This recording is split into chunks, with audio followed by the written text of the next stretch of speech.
You're listening to Blue Collar CEO, the podcast that's all about helping you build a better, more profitable, and more sustainable home service business. Each week, we'll cover a different topic that will help enable your company to move forward to success. And here's your host, Ryan Redding.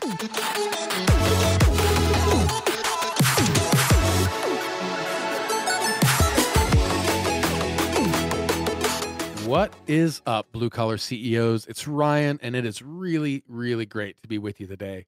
We've had a lot of really good guests on our shows over the almost 2 years, over 2 years of content we've been putting out, which is crazy to me. But we've had some really, really amazing people and telling really amazing stories of their own personal success. We haven't spent a lot of time talking about people who have started up their business from scratch. We've had guys who have $50 million companies, $100 million companies, and bigger. But most of the plumbing, HVAC, electrical, home service industry in general is made up of companies who are under $1 million. And so we just haven't had a lot of those guests on until today. Today, we're going to introduce you to Rich Levert. Rich started out his business as an electrical company, and then now they do electrical and plumbing. They grew from 0 people to 18 people. And we're going to be talking a lot about of his early on struggles and successes and the lessons that he's learned to help you, hopefully, start off your business well, make smarter decisions out the gate, maybe avoid some common mistakes that a lot of people struggle with. And I think if you're in the process of starting or have recently started your business and you keep hitting the same plateau, I think this is going to be a really good conversation for you. Let's meet Rich. Rich, I am really glad you're able to take the time to join us today.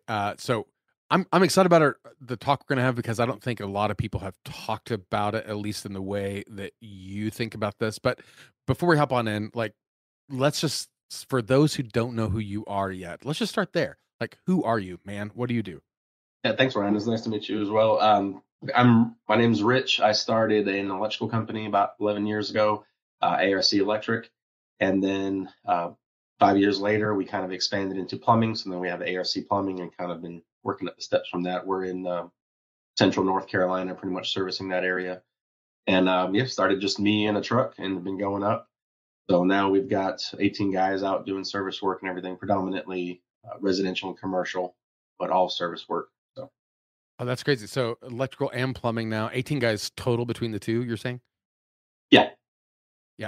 Good for you. One of the things that's interesting that I'm really excited to talk to you about because when someone's wanting to start going into business for themselves, I know a lot of guys who have they either got really tired of working for their boss, they get pissed off, their boss is always going golfing and they're grinding, and they're like, I don't like what this is, and they go into business for themselves and they have certain expectations. I think a lot of those guys struggle early on because they're really good at their trade. You're probably really good at the electrical side, or maybe they're really good at slinging a wrench on the plumbing side or whatever. But learning the business things, there's a whole lot that people don't know. And there's all kinds of advice about do this when you start a business and you should go out and do X, Y, or Z. But a lot of that honestly just feels like nonsense. And I'm curious for you, when you're trying to start a business from scratch, there's some things that kind of come out as more important than others that sometimes gets addressed and not. So for you and your journey, do you mind sharing, I guess, part of your early, maybe first couple years of experience when you're getting Allied Repair Co. kind of up and off the ground? Yeah. Originally, obviously, I was just an electrician and then moved up and started working for a larger company where became kind of the manager of the service department, stuff like that. And again, you're on the golf course and playing and dealing with the people that own the company and everything. And I was like, I could probably do this on my own and not be an employee and kind of work it out. I kind of benefited on having a lot of varying interests, websites and stuff like that to begin with, and kind of was ready to go as far as creating that online and not having a big expense of hiring somebody initially. Definitely have a different team now that are much better. The technology kind of evolved way past what I was doing. But so that kind of benefited with that to start out and kind of break out on your own. I think the initial jump is harder for a lot of people to just go ahead and risk and take off.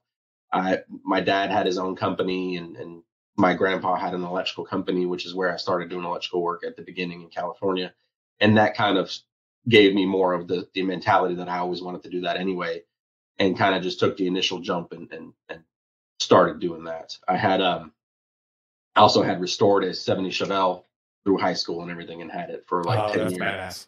And then, sold my baby and sold that to start the company. So it gave me like some initial funds, which was heartbreaking, but also, I had the grand idea. I was like, oh, I'm going to sell this, start my company. And then 2 years, I'm going to buy another car back and everything. Well, it took a lot longer than that to kind of get that, but that's neither here nor there. But it kind of spurred it on. My wife was pregnant at the time with our first, and it pushed me to, hey, if I'm going to do this, now's the time. Much to she was not so happy that I quit my job when she was, I think, 6 months pregnant. So, but I I it's crazy you say that, because like I feel like how do I say this? When people are starting a business, like the best time in your life is like when you're old enough that you kind of know a thing or two, but dumb enough where you don't know everything. Because if you're in your 40s starting a business, like you're an idiot. Like you're just an idiot. You don't have the energy, the time, you just don't know. But it's also happens to be the same time where you'd want to start a family if that's something that's important to you. Like it yeah, sucks. everything kind of all happens at once, and you kind of just Yeah. jump in and go for it. But it also gives you, the no failing kind of attitude. It's like, well, this has to work. And I think that's very important to like have the perspective of, I can't make this fail. It makes you definitely put in the long hours. And because that's what a lot of things, you're going to quit and like, oh, I'm going to be the boss and play on the golf course and stuff like that. But in reality, you're up at 1 o'clock in the morning trying to learn Google AdWords and trying to figure out why it's costing you this much money and not really getting anything, and what's not working, what is working, and the little nuances that nobody tells you about to kind of jump into it. So you end up putting in a lot of hours, and you have to kind of be willing to do that and go through everything. So What were some of like the biggest lessons for you early on when you were like, so you just mentioned AdWords, which I mean, that's a random minutia thing of just like one piece of marketing. What were some other sort of headaches and challenges that you were struggling with early on when you're trying to get the business going? well, the thing about business, and I try to, have some people that come to me and they're like, they're alone in their truck still, and they're starting out and asking me different things. And I think one of the big things is the initial risk that you take starting a company, the initial jump that you do, and like the leap of faith and kind of pushing yourself. You kind of have to do that all the time Mm. in order to pop out of just being you alone, and basically, which is essentially a job that you control, but it's still a job, not really running a business or owning anything. And you keep having to take risks. So taking risks and learning that it's a continuous taking risk. They're just bigger risks as you go along is harder. The AdWords thing was, this is 2011, so it was kind of at the beginning of Google. There were still yellow pages at the time, going around and learning that the amount of telemarketers and people that kind of try to pitch you stuff and sell you things of like, oh, do this, and what's your ROI on this is going to be fantastic, and selling you all sorts of things is ridiculous. So kind of navigating that is tough. I've made a lot of bad decisions. You get pitched of being on the back of a receipt at a grocery store, and it's like you make a lot of bad decisions as far as that goes. It's how do I say this? I'm so glad that like, so I indirectly support the trades, right? Like I'm not a tradesperson. And I'm so glad that I don't have to deal with the telemarketers, the cold callers, the email people like being like, you should buy an ad on the back of a receipt at a grocery store. You're gonna make so much money, because so many guys, uh, they're excellent people, right? They're good, salt of the earth people. They have really good skills. They don't know about, is this marketing better than this other marketing, or is this cash decision better than this other cash decision? Like that's not their skill set. And so many people like prey, like literally just prey on the fact that these guys got cash. Yeah, They don't know. They feed you Della. Yeah, I mean data. Like direct mailers and stuff like that. It's like you're going to reach all of these people and all of this stuff. So it's easy to succumb to one or two, and you have to be able to kind of pivot and be like, this is not working, and change over, and then be like, what exactly is not working with it? Which way can I do this? And then at the beginning of AdWords, which is right around then, there was a lot of people calling you and saying that I'll run your account and everything. I was like, I'm just going to figure it out on my own. So sitting there for hours on end, kind of learning because I have a big issue with, if I have to kind of understand it completely before I delegate. And that's even Mm. with hiring out other people. Like I have to have a much better understanding of something before I'm going to trust somebody to kind of run everything. the worst thing that I can think of is your company tanking when it's not your fault. Like somebody else tanked it for you because you didn't do your due diligence, or you didn't know what they were doing and you just trusted somebody else.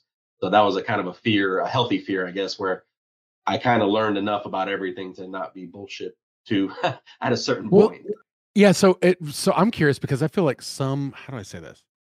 Some contractors do what you have done, where they'll learn enough to sound like they know what they're talking about, but also sometimes like all they all they know is like, oh, I know these other words now, but they don't really understand how to use them, right? So it's like, Yeah, well, you have to I'm know your limits too, because and at a certain point, you yeah, have to realize that there are professionals that do something for a reason and they're successful in everything. But you have to know how to parse out which one is actually very good at their job, and which one is kind of doesn't really know what they're doing, but they present themselves better, or they have better, money backing, and they presented themselves in a salesman way, as opposed to the back end where they're really putting in, some solid effort on stuff like that. So that I think knowing enough where you know who's real and who's really good at their job, I think is pretty good.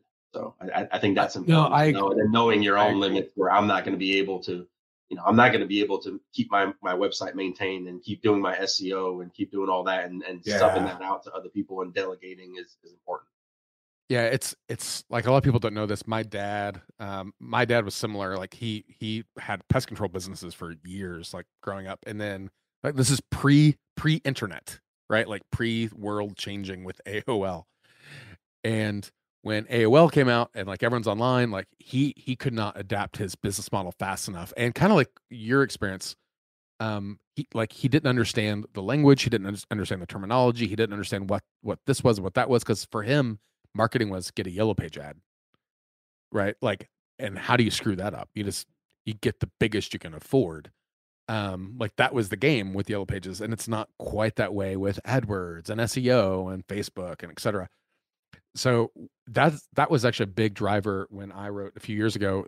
I wrote a book, it's called The Book on Digital Marketing for Plumbing and HVAC Contractors, and that's literally the point. Is like, here's the stuff to learn, here's the stuff to understand, here's what these terms mean, here's the KPIs to measure, and really the idea is not like, hey, you can go do your own SEO and you can manage your own website. Like that's And at first, I maybe had the thought, it was like, I'm going to do all of this on my own, just like, some ignorant hubris. Like, oh, I'm going to do yeah, everything and take care of everything. And then you realize that it's better in the hands of somebody that's doing it. But they also, you realize that they don't know your trade. So then all of a sudden right. you start paying for ads of something you don't do. It's like, I don't fix dishwashers. I'm not an appliance person, but then the other person doing the AdWords is putting in keywords in there for whatever they want. And you're getting DIY people and everything, which is where you realize, all right, well, then you create a list of negative keywords to give to your SEO guy, so that they kind of know your trade a lot better, and kind of educating them about what exactly you do and how to present that is important too. So knowing knowing enough to delegate, but also kind of guide them, and knowing that what they don't know about you, because they're not going to be electricians or plumbers or anything like that. So Yeah. I think that's the thing. I think encouraging the conversation back and forth, right? It's like, especially if you hire someone who's like local in your market, or like they work with a lot of businesses in a lot of different industries, they won't know your industry like you know your industry. So help them. yeah, that's an important part too of somebody that's local, because they're going to know your area. I mean, like we're a service company, so we're going to service to residential customers and commercial customers, not necessarily, well, this has the highest population. Like, yeah, well, they might all be in apartment complexes, and that's not my clientele, so that doesn't really serve me if we're targeting these specific areas. So somebody Right, that right. knows the area better, and then somebody you can actually meet with and talk to, and kind of they know your brand better, kind of what you're about, kind of help you guide that way, I think is important. Okay, so obviously marketing seems like a big thing that you've had to pick up, and maybe that's just because you've kind of leaned on the techie side of things. What other sort of like lessons do you feel like you've learned through kind of starting up and growing early on? Um, it's never the right time for anything. It's never like, yeah, and I think that's like, it's never the right time to hire another person, hire another technician, or all right, I'm ready to get that second truck, which is a kind of a big jump for a lot of people that are starting out, or going too fast and just like, oh, I'm going to start with 3 or 4 trucks, and then you realize that you're kind of upside down and just siphoning money off to nowhere land. So I think knowing that it's never the right time, and preparing yourself for that, and just making the jump when it feels correct, or you find the right person that comes into, at this point, talent in our industry is very hard to find, or people that are even just Yeah. willing to work and own like that. So finding somebody that comes in that's who you want, you kind of have to make it happen. And again, take that leap of faith that I'm going to find the work for this person and kind of push that. And it's easier now that we have more people, but that first guy or the second guy it's really hard to do that, where you hold on to somebody too long, because it's not the right time to let them go. But even though they're not the right person, they're not representing your company properly, but it's going to hurt you too much to let them go, especially if you're a 2-man operation or a 3-man operation. I have a bunch of work scheduled for 2-3 weeks a month, and I can't let this person go. And they're just kind of poisoning the well in a sense, and not the right Yeah. person. It's never the right time to let somebody go. There's never going to be a right time to get rid of them and make the right decisions. You just have to do it. I love that you're saying that, because I think, and I'm guilty of this too, right? Of like, I need to let this person go, like, and you just kind of drag it out, and you could drag it out because it's like, it's not the right time. We've got all this work next month, whatever. Or it's like, I don't want to hurt them. Their family just had this event, or like, but sometimes like, just pull the Band-Aid off when you know it's got to happen. You're just hurting the business. You're hurting the company morale. You're like, there's no good argument for postponing a decision that needs to happen. And oftentimes and they know it too, and then they're doing the same thing. It's not, they don't want to quit. They need the, like, they're not ready, but then they've checked out already. They're not, Yeah. they're not about, they're ready to move on, or they have their own problems in their personal life. And it's just better to bite the bullet and do it and figure out the company later. It just keeps it. And then once you've done it, it seems to always go a lot better than you think it's going to go. Yeah, I agree. How about, I'm curious from your experience, I feel like a lot of guys, especially when they start scaling, managing finances, managing cash flow, those are skills that are also really difficult for some people to get their head around, because I think a lot of guys start off like, it's like a home checkbook, right? Like, you just spend it if it's in the account. But learning like, I've got to have like quarterly taxes, and I've got payroll expense, and I've got marketing expense, and it gets really complicated if their business is super seasonal, right? So like HVAC comes to mind, like, where it's like they make a shit ton of money in the summer, nobody cares in October. So like managing those peaks and those valleys with cash flow management is big skills. How is that for you? Like, learning how to manage your finances as a business as you continue to grow. Being that my dad was in construction and had his own contracting company and everything like that, and my grandpa having his electrical company, I was kind of aware of the ebbs and flows of construction in general, regardless of which trade or even seasonality of it. I mean, especially general house building or whatever, it goes up and down, and it's feast or famine kind of thing all the time. So I was kind of acutely aware of that, and had a healthy fear of just getting caught on the downside. Not want to go beg and borrow money to pay payroll and everything like that. So I was always kind of concerned about that. Which, it creates an interesting dynamic when you want to grow and ready to grow, and then you're not sure if you have the work to kind of start taking on extra payroll, and then, taking that leap of faith that you're going to get the work. But it creates situations where you prevent yourself from getting into a problem. You prevent yourself from getting into too much debt with supply houses and stuff like that, keeping, a cash flow that's going, and always paying cash for the materials and everything, and kind of looking at ahead.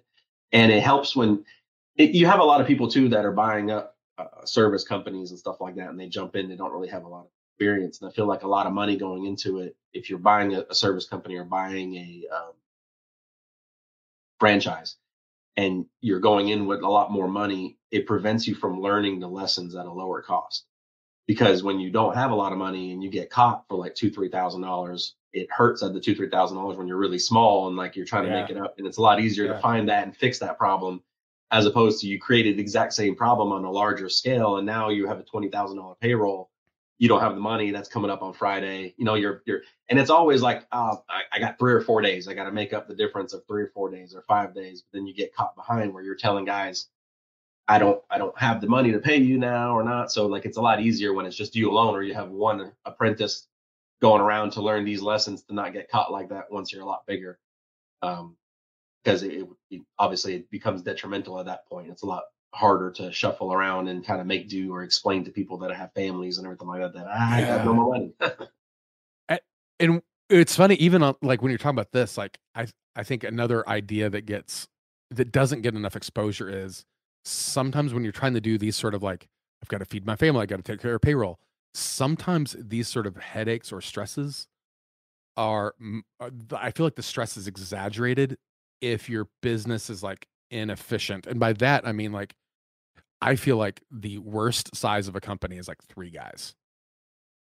Like, you can't cash flow hard enough, like, your expenses are weird, you're not operationally smooth, like, everything's just like, it's like either go back to just you in the truck, like, where it's just you, or like get the 6 guys as quick as you can. Yeah, I mean, oftentimes you're sitting there in bed thinking it was easier when I was just doing calls. Yeah.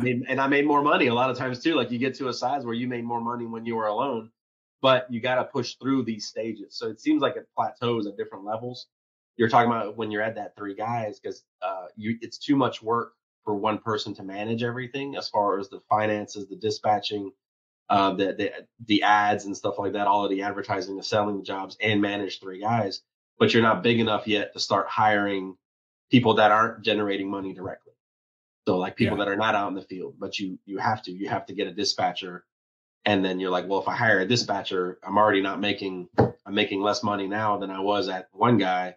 Then I have to hire a dispatcher. But you have to really sit there and, again, take that leap of faith that we talked about, that you constantly have to push yourself to go past these levels and say, okay, well, I'm going to hire a dispatcher, and then get that settled in, get a system in place, and then push through to get to 4 or 5 guys. Because having office staff and a manager and a dispatcher and stuff like that at 3 guys is I mean, Yeah. you can't do it. You can't do it. There's no That makes money sense. there. You're not generating enough cash flow or revenue to take care of any of that. So Which is it's these why I plateaus like, that you have to kind of, all right, well, I'm not just going to 3 guys. I got to go to 6 guys right away and fill in.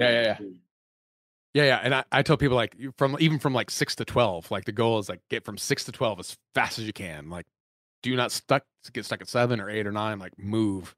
Yeah, there's always these costs, and then, like, if you're doing that out of your garage, 3 guys becomes too much, and you need a shop. You start needing these things that aren't going to generate direct income, and like you said, you start looking at ways like, hey, I made more money when I was alone just doing electrical work, and I'm going to do this. So it really depends on, you have to have the motivation to, where do you want to be, and have a 5-year or a 10-year kind of outlook of your company, and kind of have a real goal of what you're going for. Because oftentimes you're gonna have to look back on the goal and say, well, I got to keep pushing through to get to that goal, and keep doing that.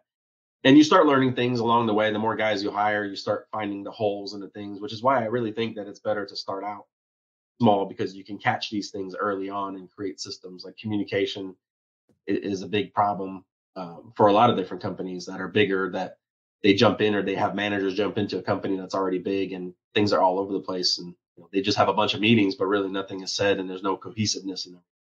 I find that to be, jumping from a big company that I was to starting my company, it was kind of always a focus, because I thought it was just all over the place. People were saying different things, and kind of not intending to say the different things, but they just were. They weren't speaking in the same language, in a sense. You have to have like your dispatcher talking to the customer in the exact same way, saying the same verbiage, saying the same thing. And it just eliminates a lot of problems later on. If your techs are saying the same thing the manager was, the same thing the dispatcher was, and everyone's saying exactly the same message, it eliminates so many problems that it really does. It's hard to describe. What is something that you know now that you wish somebody would have told you early on?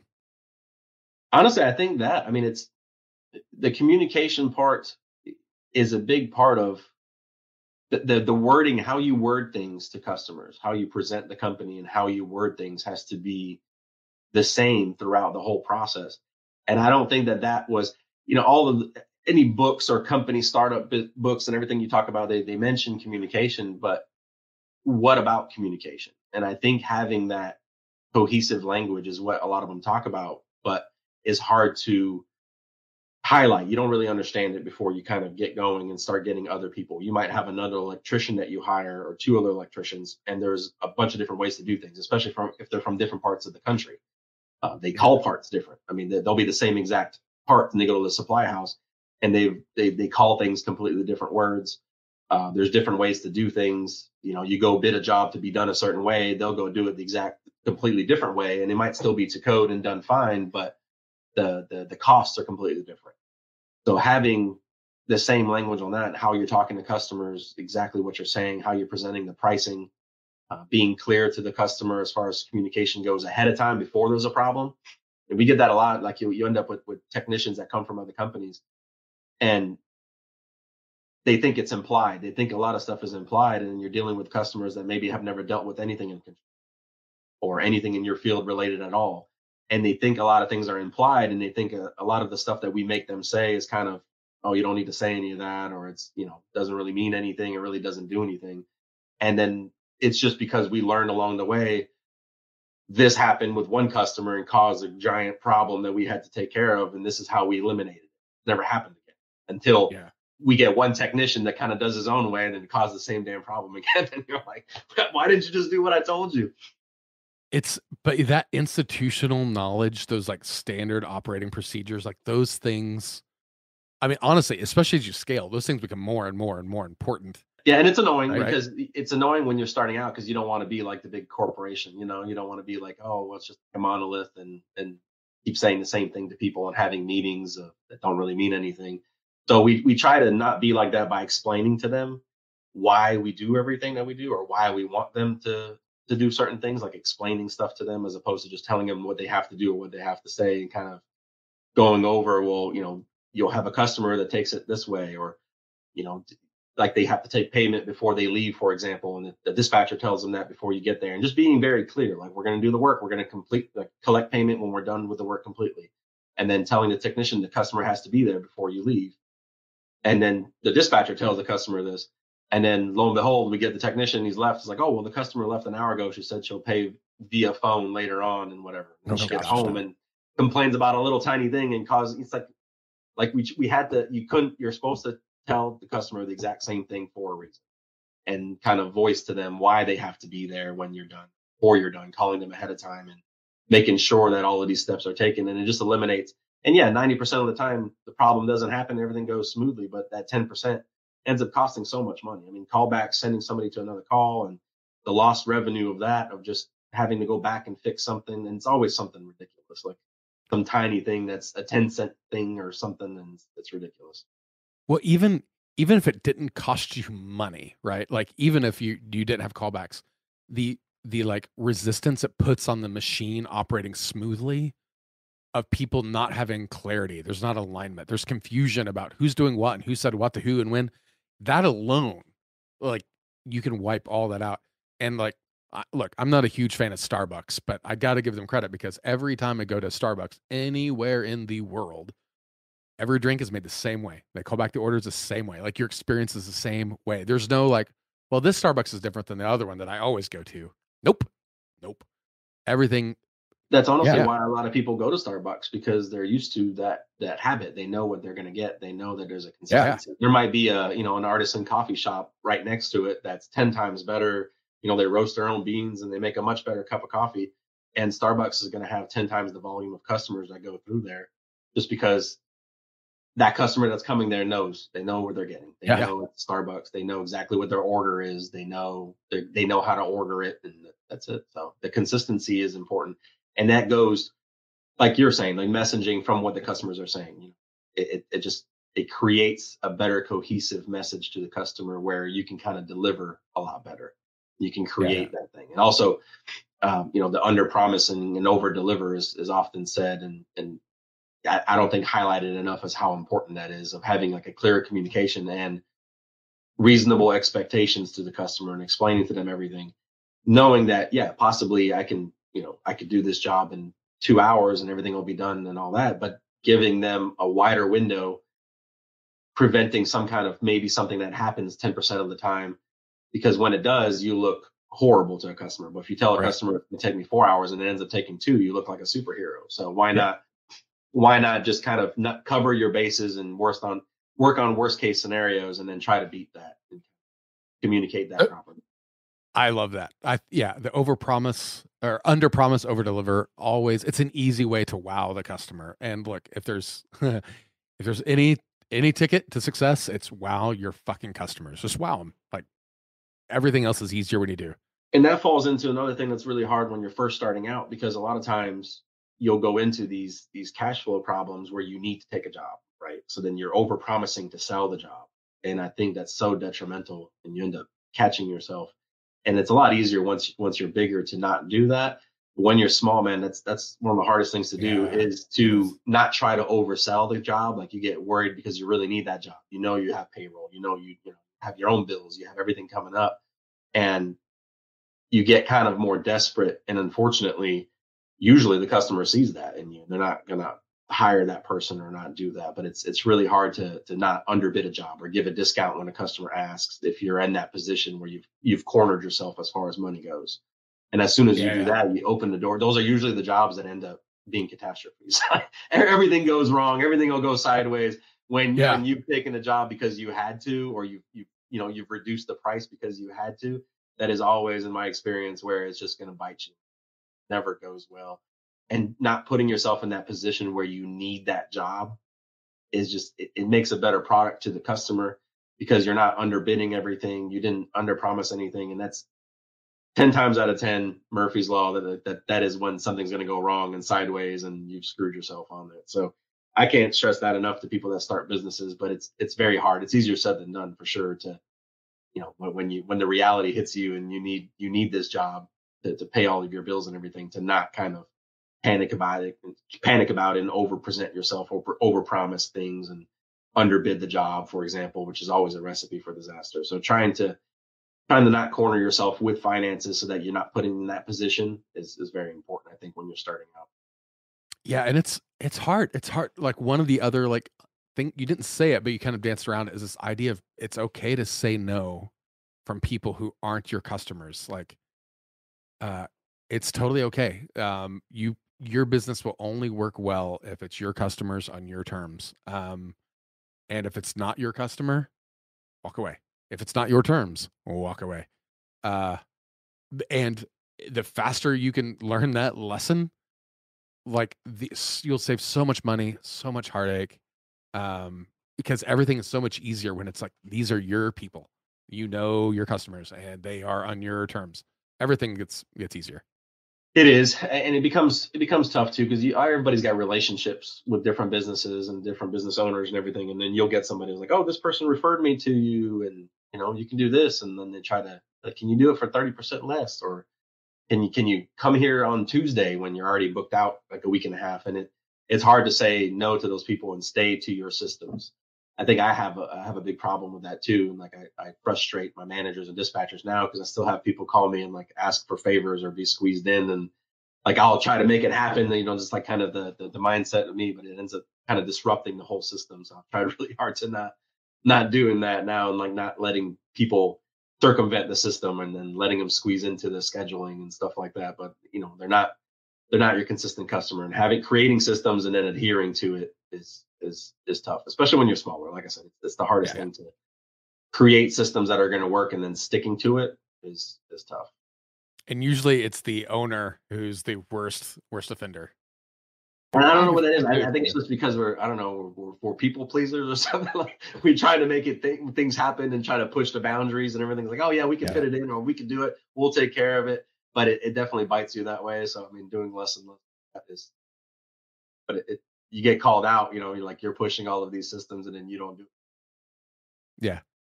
The one thing. So, okay, so if somebody's listening now and they are in the process of starting out, or maybe they've started out for a year or two and they're just kind of struggling to gain traction, what are 2 or 3 things that you would tell somebody listening right now that they could start thinking about doing, putting into place to help them get past kind of either their paralyzing fear, or that ceiling that keeps boxing them down of the same mistakes over and over? This is before they start the company. Yeah, sure. I mean, before they start the company, I would say the best thing that helps, and even once you first start the company, is write down in 5 years where you would like to be.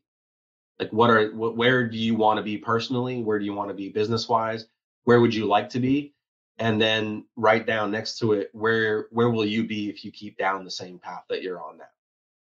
And I think when you start seeing the stark differences of where you are now and where that path gets you versus what you can do and everything, a lot of people don't take the leap because they think they're going to lose all of this stuff and everything. But if you really contrast them between the two, of where you want to be and what your goals are and kind of what you want to do, it really changes. And, a lot of companies are going to fail. You're going to start one up, and most of your listeners that are listening to this that are going to jump and start the company, they're going to fail. But then most of them are going to start another company right after, because you've learned so much in that process and have done that. And if you never start, you're never going to learn these lessons and learn how to do these things and move on to the next level where you're going to create something else. So oftentimes people do have to fail to learn the right lessons in the right way and kind of jump that way. So, but if you don't start, you're never even going to learn the lessons you don't know. And you don't know what you don't know, I think, is the main thing. So, I mean, yeah, there's going to be surprises. There's going to be a million things that you don't know before you start that company. No matter how many books you read, no matter how many podcasts you listen to, no matter how many things you do, there's going to be things that pop up that you did not know, were not expecting, you did not know. There are curveballs that are going to be thrown at you, but you don't know what you don't know. And you can be down 5 years and never started that company. And then you'll look at that piece of paper and you're never going to be on that left column if you don't start, if you don't try. Yeah. Yeah. Someone encouraged me a couple years ago. They said, look, you either win or you learn. If you do one of those two, like you're never going to fail. Right. Yeah. And then, you don't want to be you don't want to live a life in regret, man. You don't want to be in 5-10 years down the road and saying like, oh, I should have started it back then, or I would have been happier. And now you're still at a starting point in 5 years from now. So I think that's the biggest thing. I think knowing that you're not going to know something is pretty important too. Not being too caught up that you're going to know everything and you're just going to kill it. Because then knowing that something's going to catch you off guard kind of puts you always in the ready position and ready to pivot. Being ready to kind of change with these changes that come to you is kind of important too. I think when you first start is realizing something's not going the right way and the way you planned, and kind of pivoting quickly and moving on to something else or changing how you're doing things.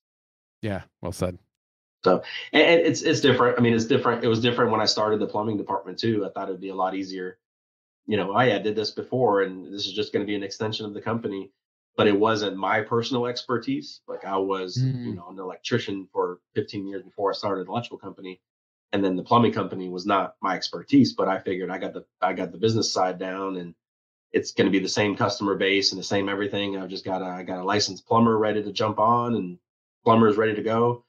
And because it's not what you do, you're relying a lot more on different parts of your team, and it's tough to realize like, well, they're not you. And it's not their company too, so you can't really expect the same things. Like when I started an electrical company and stuff would go wrong on the job, I would just be there till 2 a.m. or something, or whatever, fixing whatever needed to be fixed, and kind of just working the long hours on my own accord. And you have employees who are like, I'm gonna go home to my family now. And then you're left kind of handling things. And I wasn't a plumber by trade, so it's kind of hard to take over and do that. And I've had to learn all of plumbing and everything to kind of not put myself in that situation. So learn the trade of plumbing along the way of kind of growing that business helps a lot too, to help out other guys and management, and making sure the guys you have around you are important and kind of pushing that. So it's going to be different no matter what kind of business you have. There's going to be things that you're not expecting. Even if you think you know how to run a business, if you start something different, it's going to be different. So that seems like the comment of the day, right? If you start something different, it's going to be different. Expect the unexpected. So, Rich, man, congrats on all your success. Like you clearly, like it's clear that the part of the reason for your success is like you're passionate about it. Like you clearly seem to enjoy what you do. If somebody wanted to like reach out to you, pick your brain, like ask for insights for them, how might somebody hit you up? Yeah, man. I mean, I get people that reach out to me all the time, and I kind of like talking to people about different businesses. So they can feel free to email me at rich@alliedrepair.com. Shoot me an email. I mean, ask any questions. I'll answer what I can, honestly. That's all anybody can do, is kind of give you the honest answer of the pitfalls I've gone through or things that I've learned along the way, and kind of that going forward and kind of growing. I mean, there's different stages that I'm not there yet that I see. I keep updating that 5-year list that we're talking about. So I see myself into untraveled waters, basically, of what I'm going to do. So I've been reaching out to other people too, and trying to kind of get other information from people that have gone to the other levels that I'm trying to go to. So it's important to help out other people that are just starting out to get to the middle level. Okay? So they can feel free to email me, and I'll answer everything I can. Well said. Man, congrats again on the success. Thanks for stopping by, because I think you have a really good perspective on like some of the lessons you've learned from starting out, and I can't wait to see the next 5 years for you, man. Congrats. I appreciate it, Ryan. Thanks. Have a good one. This episode was hosted by Ryan Redding, author of the book on digital marketing for plumbing and HVAC contractors, and founder of Levergy, the digital marketing solution for serious home service companies. You can subscribe to Blue Collar CEO on Apple Podcasts, Spotify, or wherever you get your podcasts. Visit us online at BlueCollar.CEO and find us on Instagram. And don't forget to subscribe and leave a review. Thanks for tuning in. We'll be back next week with another awesome episode. See you soon.